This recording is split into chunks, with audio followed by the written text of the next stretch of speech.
इस क्लास में हम हरियाणा की भौगोलिक संरचना के बारे में पढ़ेंगे। सबसे पहले बात करते हैं हरियाणा के क्षेत्रफल की। हरियाणा का कुल क्षेत्रफल 44,212 वर्ग किलोमीटर है और क्षेत्रफल की दृष्टि से इसका भारत में 21वां स्थान है और यह भारत का कितना है 1.34% भाग है। अब बात करते हैं कि यह भारत के उत्तर पश्चिम जो भाग है उसमें है। अब ये उत्तर और ये पश्चिम, तो यहाँ हरियाणा है अपना। उसके बाद बात करते हैं इसकी अक्षांशीय दृष्टि से। हरियाणा उत्तरी गोलार्ध और देशांतरीय दृष्टि से पूर्वी गोलार्ध में है। अब ये हमारा क्या है, ग्लोब है। इसमें जो ये जो रेखाएं होती हैं इसको बोलते हैं अक्षांश रेखाएं। ठीक है। अब ये हमारा है उत्तर दिशा और ये दक्षिण, ये पूरब और ये है पश्चिम दिशा। ठीक है। अब अक्षांशीय दृष्टि से देखें तो हमारा हरियाणा जो है उत्तरी गोलार्ध में है इस दिशा में। और ये जो रेखाएं होती हैं ये ऐसे, ये होती है देशांतर रेखाएं, जिसको इंग्लिश में लॉन्गिट्यूड बोलते हैं और अक्षांश रेखाओं को लैटिट्यूड बोलते हैं। अब जो ये रेखाएं हैं देशांतर दृष्टि से पूर्वी गोलार्ध में है। अब बात करते हैं समुद्र तल की। तो समुद्र तल से इसकी जो ऊंचाई है वो 700 से 900 फीट है और मीटर में पूछा जाए तो 200 से 300 मीटर है। अब एक बार इसको रिवाइज कर लेते हैं क्योंकि ये एग्जाम में काफी बार पूछा जाता है कि इसका क्षेत्रफल जो है 44,212 वर्ग किलोमीटर है। ठीक है। और इसका भारत में कौन सा स्थान है, 21वां। और यह भारत का 1.34% भाग है। और इसकी बात करें तो यह उत्तर पश्चिम भाग में है और अक्षांशीय दृष्टि से हरियाणा के उत्तरी गोलार्ध में और देशांतरीय दृष्टि से पूर्वी गोलार्ध में है। और समुद्र तल से ऊंचाई पूछी जाए तो ये फीट में पूछी जाए तो 700 से 900 फीट और मीटर में पूछी जाए तो 200 से 300 मीटर। अब इसमें हम देखते हैं कि क्षेत्रफल की दृष्टि से जो है ये किन किन राज्यों से बड़ा है। तो वो है केरल, गोवा, मिजोरम, उसके बाद आता है नागालैंड, फिर आता है सिक्किम, फिर त्रिपुरा, मेघालय, मणिपुर। यानी कि इनसे जो है हरियाणा का क्षेत्रफल ज्यादा है और बाकी राज्यों से कम है। अब बात करते हैं इसके अक्षांश और देशांतर की। तो यह 27 डिग्री 39 मिनट उत्तरी अक्षांश से लेकर 30 डिग्री 35 मिनट उत्तरी अक्षांश और 74 डिग्री 28 मिनट पूर्वी देशांतर से 70 डिग्री 36 मिनट पूर्वी देशांतर पर है। अब बात आती है कि यह हरियाणा जो है भारत का 17वां राज्य बना था। और क्वेश्चन पूछा जाता है कई बार कि इससे पहले कौन सा बना था, तो 16वां राज्य बना था नागालैंड। और इसके बाद जो बना था 18वां बना था हिमाचल प्रदेश। तो इसको एक बार देख लेते हैं। तो ज्यादातर जो पूछा जाता है वो ये है कि इसका अक्षांश कितना है। उत्तरी अक्षांश की बात करें तो 27 डिग्री 39 मिनट से और 30 डिग्री 35 मिनट उत्तरी अक्षांश। और पूर्वी देशांतर की बात करें तो यह 74 डिग्री 28 मिनट पूर्वी देशांतर से 70 डिग्री 36 मिनट पूर्वी देशांतर पर है। और उसके बाद आता है कि हरियाणा का यह कौन सा राज्य है, 17वां। और इससे पहले कौन सा राज्य बना था, 16वां, वो था नागालैंड। ठीक है। और उसके बाद हिमाचल प्रदेश बना था 18वां राज्य। तो ये कंप्लीट हो जाता है। अब बात करते हैं नेक्स्ट। तो इसके बाद आता है कि हरियाणा की जो सीमा है वो 5 राज्यों से लगती है। कौन कौन से, हिमाचल प्रदेश, उत्तराखंड, उत्तर प्रदेश, राजस्थान और पंजाब। और उसके बाद करें बात केंद्र शासित प्रदेशों की।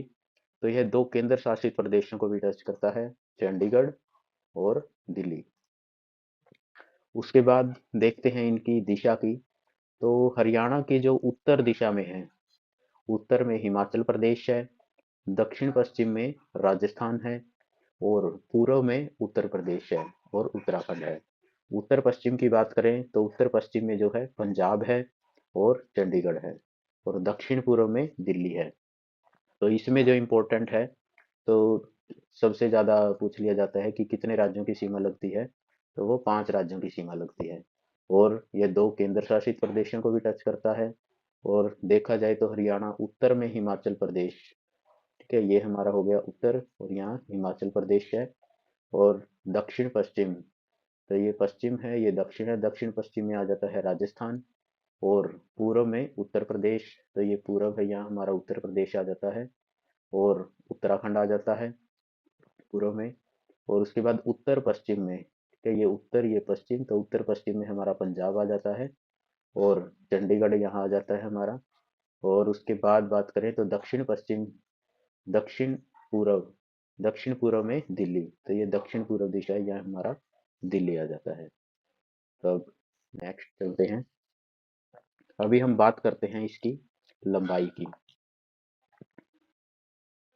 तो इसमें जो है इसकी पूर्व से जो पश्चिम की जो लंबाई है वो 350.61 किलोमीटर है, और उत्तर से दक्षिण तक की जो चौड़ाई है वो 363.31 किलोमीटर है। ठीक है। अब ये बात करते हैं यमुना नदी जहाँ इसकी पूर्वी सीमा बनाती है, वहीं घग्गर नदी इसकी उत्तर पश्चिमी सीमा बनाती है। और उसके बाद रहता है कि हरियाणा का सबसे पूर्वी जिला कौन सा है, तो वो है यमुनानगर। और सबसे पश्चिमी जिला कौन सा है, वो है सिरसा। और हरियाणा का सबसे उत्तरी जिला पंचकुला है, और सबसे दक्षिणी जिला नूंह में। बात ये है। अब इसमें मेन पॉइंट्स देख लेते हैं कि पूर्व से पश्चिम तक की जो इसकी लंबाई है वो है 350.61 किलोमीटर, और उत्तर से दक्षिण तक की जो इसकी चौड़ाई है 363.31 किलोमीटर है।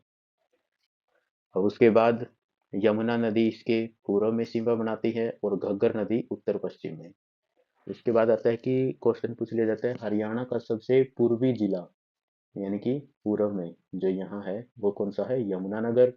और उसके बाद सबसे पश्चिमी जिला वो है सिरसा। और उसके बाद सबसे उत्तरी जिले की जो बात करते हैं हम, उत्तरी जिला पंचकुला है, और सबसे दक्षिणी जिला नूंह है। अब चलते हैं नेक्स्ट। ये है कि डॉक्टर जसवीर सिंह जी ने अपनी पुस्तक है उनकी जो एग्रीकल्चर जियोग्राफी ऑफ हरियाणा, उसके अकॉर्डिंग इसको जो है 8 पार्ट में डिवाइड किया गया है हरियाणा के भौगोलिक क्षेत्र को। तो ये भी क्वेश्चन कई बार आ जाता है कि एग्रीकल्चर जियोग्राफी ऑफ हरियाणा जो डॉक्टर जसवीर सिंह जी की पुस्तक है उसको में हरियाणा को मुख्य कितने भागों में विभाजित किया गया है, तो वो है 8 भागों में। तो इसमें सबसे पहले आ जाता है शिवालिक क्षेत्र। तो शिवालिक क्षेत्र जो हमारा यहाँ आ जाता है सबसे ऊपर, और उसके जो नीचे का जो मैदान है वो आ जाता है गिरिपाद मैदान दूसरे नंबर पर। और उसके बाद आता है हमारा जलोढ़ का मैदान। अब ये जलोढ़ का मैदान जो है घग्गर और यमुना के बीच का जो ये क्षेत्र है वो सारा आ जाता है जलोढ़ का मैदान। और उसके बाद आ जाता है बालू के टिब्बे युक्त मैदान। अब ये बालू के टिब्बे कहाँ मिलते हैं, ये इस एरिया में मिल जाते हैं भिवानी महेंद्रगढ़ साइड। उसके बाद आता है अरावली का पथरीला प्रदेश। अरावली की जो है ये हमारे महेंद्रगढ़ में मिल जाता है, रेवाड़ी इन डिस्ट्रिक्ट में मिलता है। उसके बाद आता है 7वें नंबर पर तरंगित बालू मैदान। अब ये तरंगित बालू है ये जो है रेवाड़ी क्षेत्र में मिलता है ज्यादा। और उसके बाद आता है ये अनकाई दलदल, ये सिरसा में मिलता है हमको। अब इनको जो है सीरीज के हिसाब से इन सभी के बारे में जानेंगे। तो सबसे पहले देखते हैं शिवालिक क्षेत्र। अब शिवालिक क्षेत्र की अगर बात करें तो शिवालिक क्षेत्र यह पहाड़ी क्षेत्र राज्य के उत्तर पूर्वी भाग में है। अब ये उत्तर है ये पूर्व है, ये सबसे ऊपर का जो पार्ट है ये ब्राउन है जो, ये हमारा शिवालिक क्षेत्र है। और इसकी ऊंचाई की बात करें तो 900 से 2300 मीटर के मध्य इसकी ऊंचाई रहती है, और यह हिमालय की सबसे निचली पर्वत श्रृंखला है। अब इसके विस्तार की बात करें तो ये कहाँ कहाँ है, अम्बाड़ा, पंचकुला और यमुनानगर, इन 3 जिलों में ये देखने को मिलती है। उसके बाद आता है यह पहाड़ी क्षेत्र से घग्गर, टांगरी, मारकंडा और सरस्वती नदियां निकलती हैं। चूने का पत्थर भी मिलता है जो सीमेंट बनाने के काम आता है।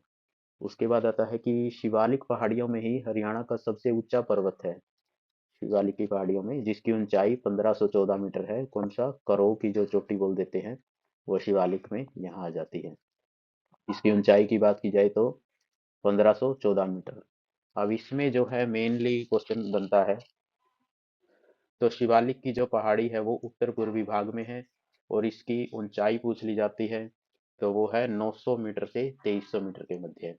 और इसके बाद कि यह कौन कौन से जिलों में है, अम्बाड़ा, पंचकुला और यमुनानगर, ये जो अलग से कलर्ड हैं। अब इसके बाद आता है कि यह कुल क्षेत्रफल का कितना है, तो यह 1.67% भाग पर है। और यहाँ से घग्गर, टांगड़ी, मारकंडा और सरस्वती नदियां निकलती हैं। और इसके सबसे ऊंची चोटी जो करो है, उसकी ऊंचाई पूछ ली जाती है, तो वो 1514 मीटर है। ठीक है, अब चलते हैं नेक्स्ट, गिरिपाद मैदान। अब जो गिरिपाद का जो मैदान है उसकी बात करते हैं, तो शिवालिक श्रेणियों के दक्षिण में गिरिपाद मैदान है। तो ये हमारा उत्तर है। तो इसके नीचे का जो पार्ट है ये, इसको बोलते हैं गिरिपाद मैदान, शिवालिक के जो नीचे रहता है। यमुना नदी से घग्गर नदी, ये यमुना से नदी से घग्गर नदी तक यमुनानगर, अम्बाड़ा और पंचकुला, ठीक है, ये भी इन 3 जिलों में फैला हुआ है।